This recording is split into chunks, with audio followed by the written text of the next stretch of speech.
सही रणनीति आप फॉलो कर रहे हैं ऑलरेडी कुलदीप जी। थोड़ा बहुत फेरबदल आपको मैम ने बताया है, आप उसके अकॉर्डिंग यहाँ पे अपना पोर्टफोलियो बना सकते हैं।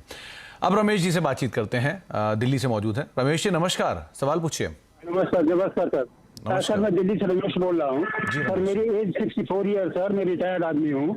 सर मैंने जो लिस्ट भेजा है म्यूचुअल फंड्स की, वो चलिए मैं SIP करीब 12 साल से सर कर रहा था। तो जब मैं रिटायर हो गया सर, मैंने SIP बंद कर दिया। तो 4 साल से मेरे म्यूचुअल फंड जितने भी ऐसे पड़े हुए हैं, कोई फर्दर इन्वेस्टमेंट नहीं है। तो सर मेरा क्वेश्चन ये है कि मैं इनमें बना रहूँ या स्विच करूँ। मेरा क्लियर सर ये है कि स्विच करूंगा तो मुझको लॉन्ग टर्म कैपिटल गेन देना पड़ेगा, तो वो मतलब वायबल सोल्यूशन क्या सर, प्लीज एडवाइस करिए। जरूर रमेश जी, जरूर। अमरिन मैम, मतलब कॉन्ट्रा एग्जाम्पल है। थोड़ी पहले हम 24 साल से बात कर रहे थे, अब हम 64 साल से बात कर रहे हैं। तो अब इनकी सिचुएशन बिल्कुल अलग है। इनके सामने जो बहुत ही फीजिबल बात इन्होंने पूछी है, 80 लाख का एक मुश्त निवेश है, 10 साल के बाद क्या कॉर्पस होगा, और ये अगर निकलते हैं तो LTCG देना पड़ेगा। अब ये क्या करें? तो देखिए, इनके पोर्टफोलियो में स्टॉक ओवरलैप बहुत ज्यादा है। तो देखिए, जैसे HDFC टॉप 100 और फ्लेक्सी कैप के बीच में 60% स्टॉक ओवरलैप है। अगर आप HDFC flexi cap, HDFC top 100 and ICICI blue chip तीनों फंड में देखेंगे तो इनका 45% स्टॉक ओवरलैप है। तो इसमें क्या है ना कि इन्होंने इतने फंड्स में इन्वेस्ट किया है, बट इनको एक्चुअली डाइवर्सिफिकेशन रियली मिल नहीं रहा है, क्योंकि स्टॉक ओवरलैप काफी है। अब इनकी उम्र के हिसाब से चलते हुए इट्स ओके ये जो स्टॉक ओवरलैप है, क्योंकि इन्होंने ज्यादा फ्लेक्सी कैप में डाला है, लार्ज कैप स्टॉक्स में डाला है, तो इनकी उम्र के हिसाब से चलते हुए और इनका रिस्क के हिसाब से ये जो ओवरलैप है ये इतना बुरा भी नहीं है। तो मेरा बस एक ये रिकमेंडेशन रहेगा कि जो लार्ज कैप फंड्स हैं, it's very difficult for I feel कि जो actively manage large cap funds हैं, इसके बदले आप ETF में निवेश कर सकते हैं, लाइक ICICI निफ्टी 50 ETF, क्योंकि इसमें कॉस्ट भी कम रहेगा। और हाँ, अगर आप किसी भी फंड में से अभी एग्जिट करेंगे तो आपको long term capital gains tax लगेगा 10% के हिसाब से on any amount above 1 lakh rupees. तो आपको रमेश जी एक तरीका बताया गया है, एक रास्ता बताया गया है जिसको आप फॉलो कर सकते हैं और उसके हिसाब से अपनी रणनीति बना सकते हैं, और थोड़ा लार्ज कैप के अंदर आपको जो इन्वेस्टमेंट है वो आपको ज़रूर मेंटेन रखना चाहिए।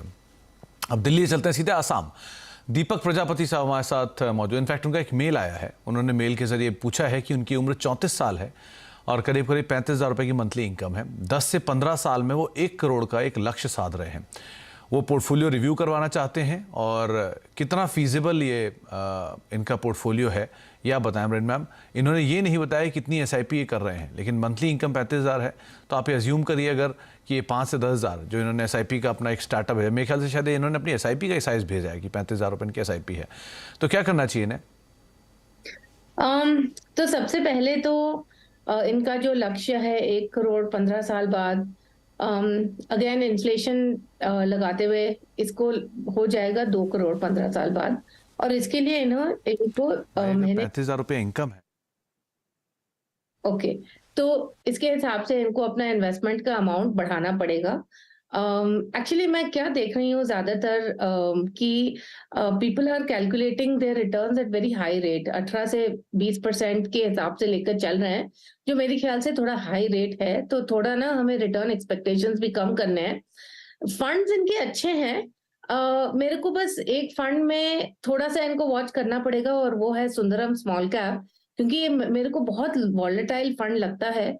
बाकी के जो फंड्स हैं DSP स्मॉल कैप, मेरे इमर्जिंग वगैरह वगैरह जो है वो सब ठीक सही है। बस सुंदरम के ऊपर आप एक बार चेक करिएगा, इसमें वॉलेटिलिटी काफी रह सकती है, तो just be mindful of that. तो आपको सुंदरम स्मॉल कैप फंड से निकलने की सलाह दी गई है, और दीपक जी पोर्टफोलियो को थोड़ा बहुत फेरबदल की ज़रूरत ज़रूर दिखाई पड़ रही है सो फार। लेकिन हाँ, एक चीज़ बहुत क्रूशियल मैम ने बोली अभी अभी कि आप पोर्टफोलियो का समय समय पर रिव्यू करते रहें। ये ज़रूरी है कि आप सालों में कुछ फंड्स हैं जो परफॉर्म नहीं करते हैं, कुछ फंड हैं जो बेहतर परफॉर्म करते हैं, तो इन चीज़ों को आधार मान के समय समय पर इनका एक रिव्यू करते रहिए, और जो अभी का रिव्यू कहता है उसके हिसाब से आप कुछ सेलेक्टिव फंड से निकल कर भी जा सकते हैं। बातचीत करेंगे कुछ और दर्शकों से भी और साथ ही साथ कुछ और दर्शकों की राय भी लेंगे। हमारे साथ जो अगले दर्शक मौजूद हैं जिनका उनसे भी हम चर्चा करेंगे, लेकिन पहले एक ब्रेक का वक्त हो गया तो पहले ब्रेक के लिए रुकते हैं, लौटते हैं, मृणाल मैम से बातचीत करते हैं और साथ ही साथ कुछ और सवाल हैं उन पर भी बातचीत करेंगे छोटे से ब्रेक के उस पर।